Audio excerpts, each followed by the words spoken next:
You are listening to the Central Indiana Sports Report, episode 185.2.10. Marty Carroll reacts to Alexandria's sectional draw. Coach Carroll was interviewed by Tipton Tribune and Elwood Call Leader sports editor Michelle Garman. You're listening to the Central Indiana Sports Report with your host, Greg Mengelt.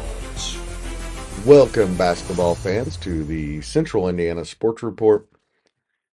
Today, we have Alexandria head coach Marty Carroll to talk about Alexandria's season to this point and Sunday's sectional draw and what to expect from the Alexandria Tigers. Michelle Garman of the Elwood Call Leader and Tipton Tribune interviewed Coach Carroll as part of her sectional preview for the Tribune and the Call Leader.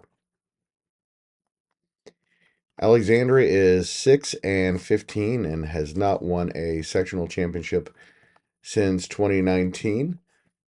The Tigers have lost 5 of their last 7. However, they did beat Morristown and Burris in back-to-back games on the road, and then lost a close game to Madison Grant and another close game at Frankton on Friday. So the young Tigers have been playing some of their best basketball of late before they get to the sectional on Friday, March 7th in the semifinal round. We'll have that draw for you in just a second. The Tigers are at Daleville on Tuesday before hosting Taylor on Thursday in their regular season finale. I think if you asked every team in the Class 2A sectional at Blackford which team you'd like to be as far as the draw goes, I think everybody would probably say Alexandria. The Tigers drew a first round bye in the bottom half of the bracket and will play 9-11 Madison Grant or 2-18 Burris on Friday, March 7th at 7:30 in the second semifinal of the sectional, with a golden opportunity to make their way to the sectional championship game. On the other half of the bracket is favorite and defending champion and second-ranked Wapahani, which is 21-1. They will take on one of the sectional's hottest teams in 12-7 Eastbrook, which recently beat both of the CIC champions Blackford and Oak Hill, and also beat Mississinawa for good measure. And drawing the bye into the 6 o'clock semifinal on March 7th was 13-9 Blackford, which won their first CIC championship in 27 years under first-year head coach Aaron Daniels. So clearly the balance of the power is at the top of the bracket, but that gives Alexandria a very good opportunity. Here is Alexandria head coach Marty Carroll with Tipton Tribune and Elwood Call Leader sports editor Michelle Garman. You're listening to the Central Indiana Sports Report with your host, Greg Mengelt. The draw. Now, I know you're not looking past ending the regular season this week, but the draw was on Sunday, so I'm sure you have some kind of thoughts on how the draw went. Yeah, I think for us, obviously, I mean, I don't know the last time that I've been involved in getting a bye, so I'm not real sure what I think about that, but I do know that if you get the bye, you have to win 2 games as opposed to winning 3, so that sounds good to me.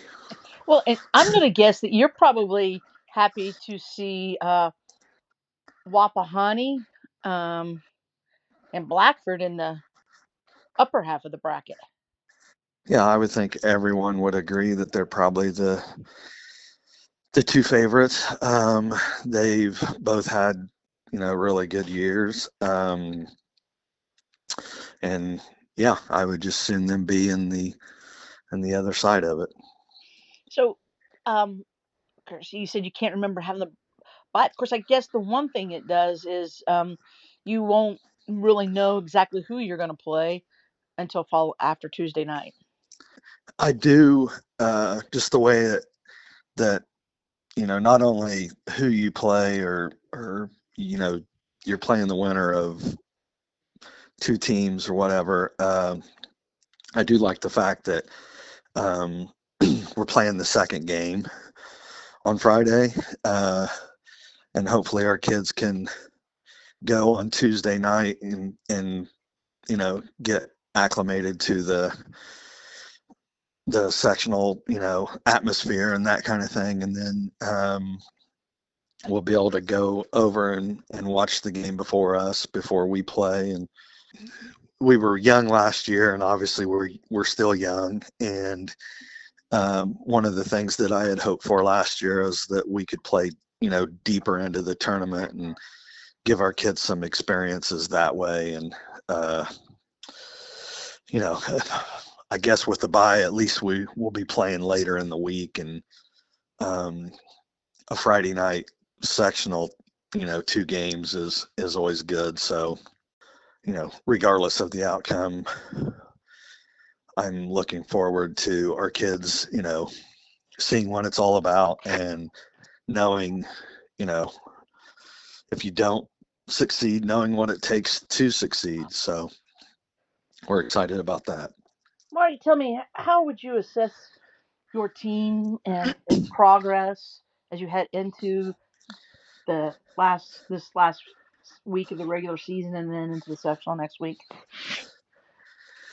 I think that without going into a lot of detail, I mean, we are a young team. We're immature. I knew that before the season started. I mean, you're talking about, in our top 8 guys, there's 1 senior, there's 3 juniors, 3 sophomores, and a freshman. But we've had a lot of things throughout the course of the year that don't have anything to do with basketball. I'm talking discipline-wise and kids, acting the right way, doing the right thing. All of those things have been the problems for us. It's not necessarily the basketball. It's just the stuff that we've dealt with off the court has made it hard on us. How about the skill development of your players? Do you think that have you seen their skills get better through the course of the season? I think I would say yes, but I think that's been hindered also. We've had kids suspended for games, and and it's not an excuse. It's just some of the deals that you get when when you are so young, and kids making bad choices, and just like I said, I told him the other night, we have a really good game with Frankton, who's a good team, and we played without a couple kids, and we played a really good game. And I told him after the game, it's a shame that some of the outside of basketball issues that we've had have cost us a better season. When you look at the draw, of course, since the IHSA changed that, do you hate the fact that because you played at Blackbird earlier this season, you don't get a sectional practice over at Blackbird? I would, and that's always been the case, but I would, the fact that I think that was the 3rd or 4th game of the year for us. That was a long time ago, but I also get why they do it. And, we've played on the floor, and so I guess I understand that, but if I had the choice, I would probably go practice again, but that's not the way it is. So it's Hoosier hysteria, so anything can happen, and upsets happen all the time. But chances are that you will probably play Madison Grant. So that would be kind of like a rivalry game 2.0, correct? Well, I mean, if you look at that, then everybody would say the chances are that maybe we would play Madison Grant, and then everyone would say the chances are that Madison Grant would beat you again.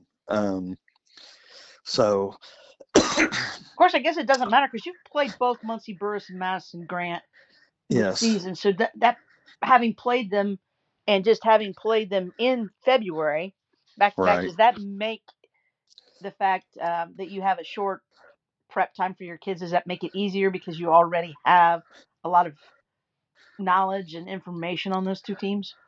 Right. And, we're obviously, Madison Grant's a CIC opponent. And so, um, we know them just like they would know us. And so I think one thing, I know we have at least one kid, Carson Hall, was sick that night, and he liked the idea of playing them because he didn't get a chance to play against them. So, um, if that's who wins, then that's who we'll play, and we'll do the best we can do to prepare and see what we can do. And if Muncie Burris would beat Madison Grant, will it be hard? Will it be hard to get kids, your team, to focus in since you had a 21-point win over Muncie Burris just a couple of weeks ago? I don't think the way that we had a really good conversation today, and we are really looking to put our best foot forward, and we're first going to try and take care of tomorrow, and then take care of Thursday night, senior night, and then go into the sectional and see what happens. But the one thing that we try to get across to them, is let's say we lose tomorrow, that doesn't mean that we've lost the sectional. Or if we win tomorrow, that doesn't mean that we're going to win the sectional or win a game in the sectional. Same thing for Thursday. But we all know, and we're all aware, if we don't play well, tomorrow, and we don't play well Thursday, then we can be beat by anybody. So we're trying to right the ship a little bit. I know what our record is. We're a better basketball team than what our record shows. I truly believe that.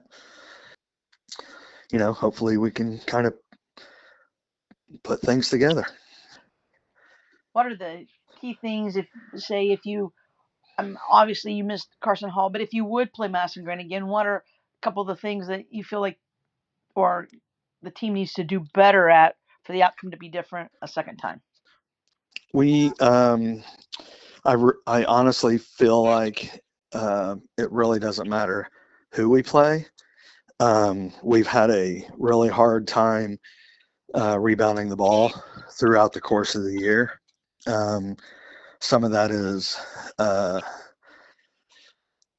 think some of it is our youth. I think some of it is our size, and strength. And we're trying really hard to, improve on that.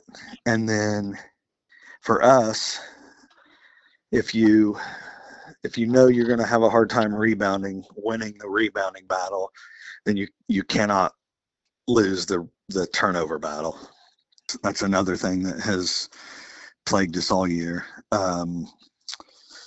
If we can have less turnovers and maybe turn the other team over to offset some of the rebounding, then gives you a better chance. But that's been the case for us for the majority of our games.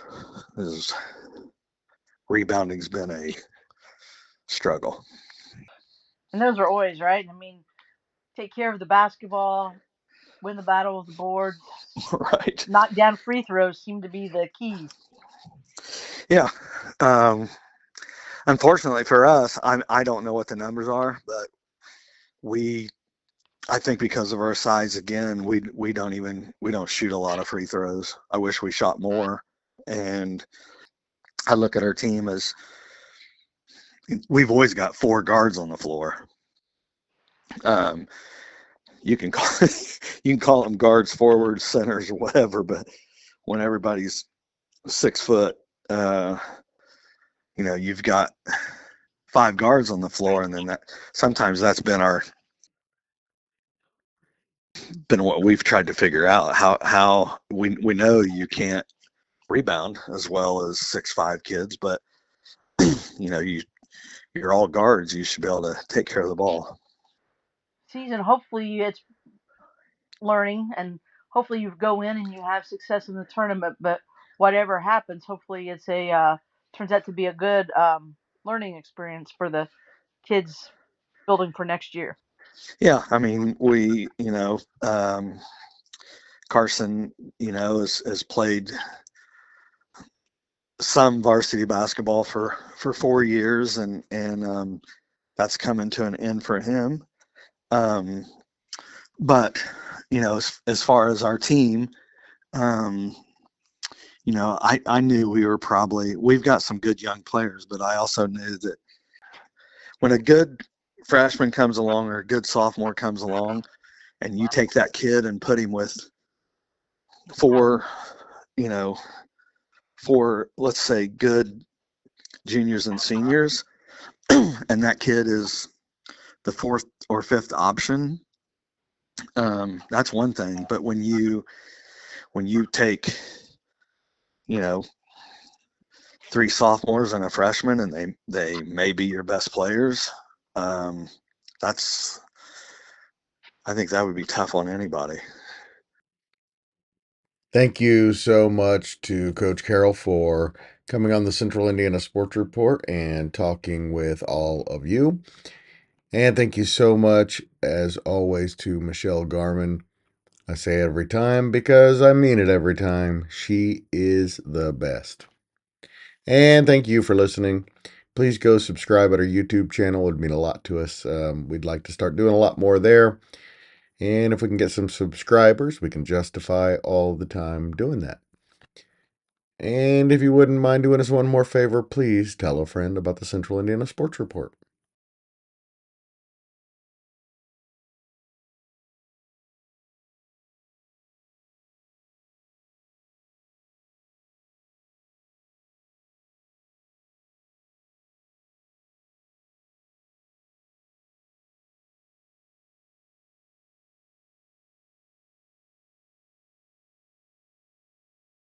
The Central Indiana Sports Report is a product of ITG Media.